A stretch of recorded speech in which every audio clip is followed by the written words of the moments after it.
Beats to Help on Liberty Radio. Hello everyone, welcome to Heartbeat to Help. We are here right now ready to share with you what the Patient Care Group has been doing. This is Monday and let's talk about the Patient Care Group. Also reminding you of the upcoming activities that we have within the group, with the groups, and also things that we're looking forward to, and also to read what is the 40 thought of the Lord Jesus that we should have for today. Let's see who's connected here. Let's see who are the mighty warriors connected here today. We can see that, as always, we've had a very vibrant and powerful program of Soul Raising Hour. That always takes over, doesn't it? So let's prepare ourselves to see what the Patient Care Group has done over the weekend. We had the First Fruits meeting, and let's prepare ourselves to see some pictures of what the branches were getting up to on the weekend. Sadly, again, I don't have pictures from Finsbury Park, so hopefully next time this will change. All right, so let's see which branch this is. This is Leeds PCG. Miss Hirodina's there, right in the middle, full power. You can see Leeds, they're fighting. Okay. Who's next? Next we have Stratford. Miss Vera there, full power. Looks like they're really enjoying themselves there, isn't it? Having a good time. This is Kilburn. It's a bit fancy, isn't it? This looks like it's like a posh restaurant, but if you don't know, this is inside the church. Yeah. The nice PCG banner there. Wow. Is that a child board? Okay. Assistant Van Cares there. Maybe his wife is taking the pictures. I won't be surprised. Look at them enjoying, having a nice meal together. That is the spirit. This is Hackney. Sister Michael, right there in the middle. He is a warrior when it comes to PCG. We've got Tooting. Nice little decoration that they've done. Matthew chapter 25, verse 14. That is the spirit. In fact, if it's possible, we can read Matthew 25, 14 to...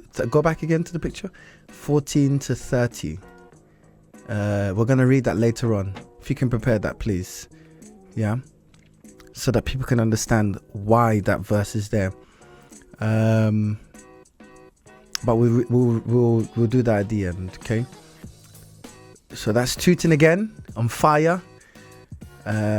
Sister Anna is there at the forefront, taking Tooting to the next level. That's the spirit. We have Edmonton. Almost got confused. We have Edmonton there, full power. Okay, there he is. It's an S. I couldn't. I was wondering how come it's Edmonton. There, full power, Edmonton, with the pastor's wife taking the picture, and that is it. Okay, so that was the First Fruits meeting that the branches had. We always have our meeting, and we always go out to do visits. We have to prepare something very soon. No, I think it's Matthew 24. Yeah, let's see again. We always have 25, 14 to 30. We always like to showcase what the branches are doing. And speaking about that, very soon we're going to be having a very powerful event, a powerful walk actually, on the 23rd of this month. We'll be walking in strength and power from Peckham to Brixton, and the march is called Lives Not Knives, on the 23rd of November at 10:30 a.m. So all of you are welcome to take part and join in this march. Don't forget to give your names you are interested in going and joining this march and being part of it in one spirit and one accord. We are walking together in unison, because we believe that there is lives without knives. Let's save lives and not take knives. That's the spirit. Speaking about the recent epidemic of knife crime that's been taking the streets.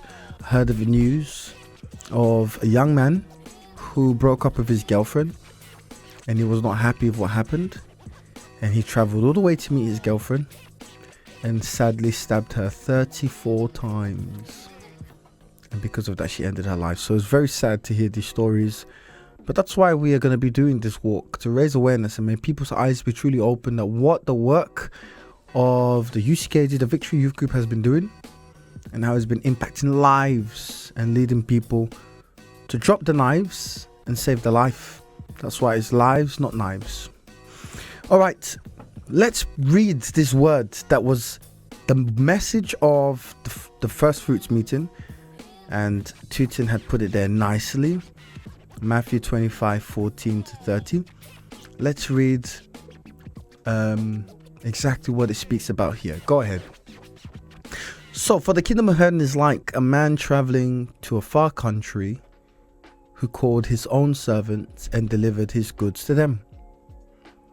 To one he gave 5 talents, to another 2, and to another 1, each according to his own ability, and immediately went on a journey.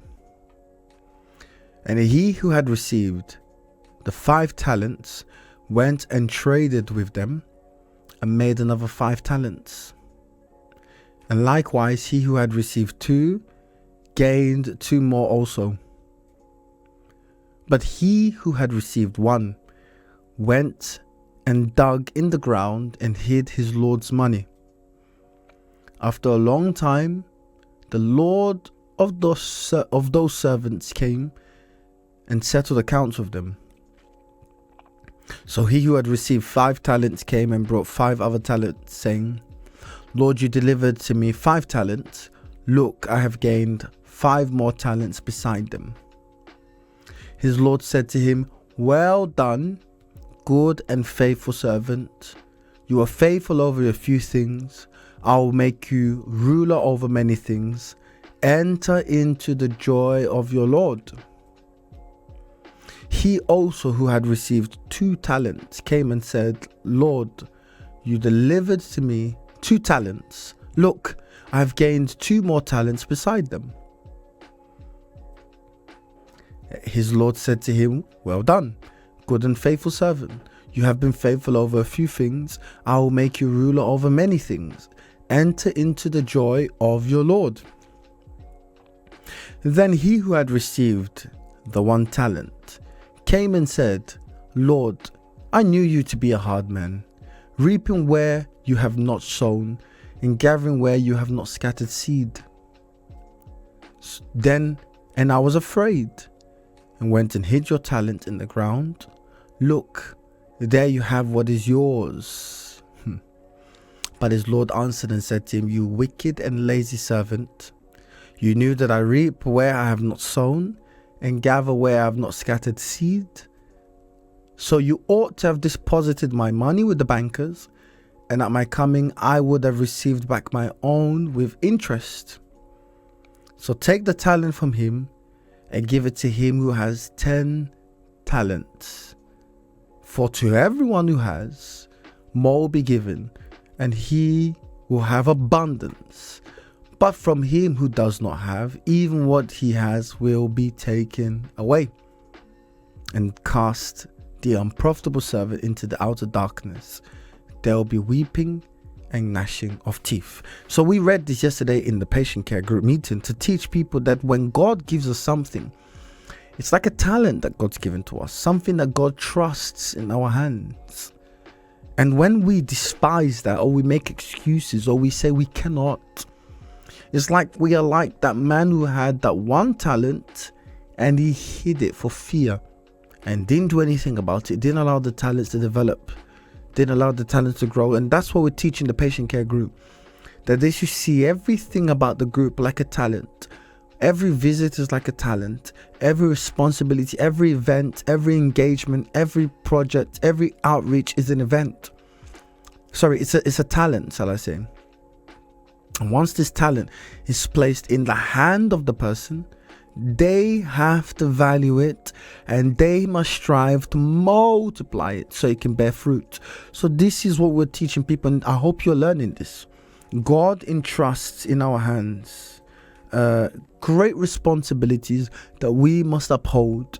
God entrusts in our hands great responsibilities, great privileges, great opportunities that we must value and let it grow. You know, let me ask you something. As we're in the month of the sacred, let me ask you, if this person who had one talent understood that the talent they had was sacred, was holy, would they have done what they did and go and get this one talent and dug it in the ground and hid it for fear? Do you think they would have done that to something sacred? If they understood what they were holding was, for example, like gold, you know, gold, precious, valuable gold, you know, the most expensive ruby, diamond, would they just go and just hide in the ground and just leave it there and wait until the master comes back? No, because the thought of them hiding and putting it there, they would say it's impossible because it's sacred, it's holy. But these people didn't understand that. This man, shall I say, didn't understand that, this servant, and that's why he took what was sacred and just gave it away. That's why we're teaching people in all the groups in this month of the sacred that we have to take everything that God's given to us and see it as holy. Even your group, even your activities, see it as holy, sacred, to be separated for God. If you see it as this, then God will count on you and God will use you greatly for bigger and greater things. So, and he will multiply the talents in your hands, because you see, the one that had one, he lost it. Excuse me. And the one that what he lost was given to the one that had originally 5 talents, multiplied it to 10, and now receives an extra 1. So now he had 11. Because God said, to him that has much, more will be given to him. And to him who does not have, even what he has will be taken away from him. All of us, we have something. We have something. God has given us something specifically that we can multiply, which is we can use our life, our faith, our talent, our skills, our responsibilities. We all have something. No one can say, oh God, I have nothing. I don't know what to do. I have nothing. It's like people in groups that they say, I'm not doing anything in the group. Of course you are. If you see yourself valuable in this group, so it will multiply, you'll multiply, and the group will become effective. But if you just see this group as, you know, I'm here, I don't know what I'm doing, it's not going to work. All right? Because you end up being like that man with that one talent. And because of his behavior, he was cast out. Can you see how serious this is? He was cast out. He didn't enjoy the joy of the Lord like the other 2 servants did. And he was cast out to a place where there was weeping, gnashing of teeth, and darkness. So learn a lot from this. We are speaking about this in all the groups. This month of the sacred is not just for the purpose that we're doing in the church, but it's also a purpose that the groups are embracing. And I hope you're embracing it too. Just to remind you that our services today, Monday, we continue praying for your finances. So don't miss the Monday service. You want to see God to bless your works of your hands.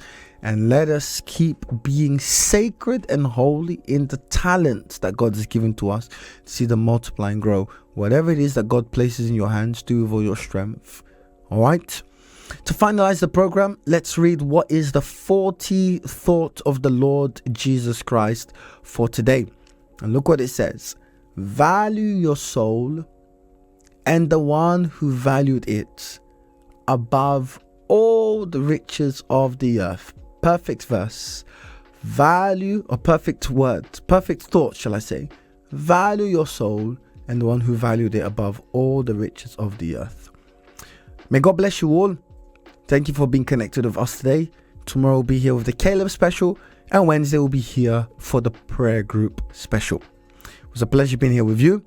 We'll be back again tomorrow 1 p.m. Take care.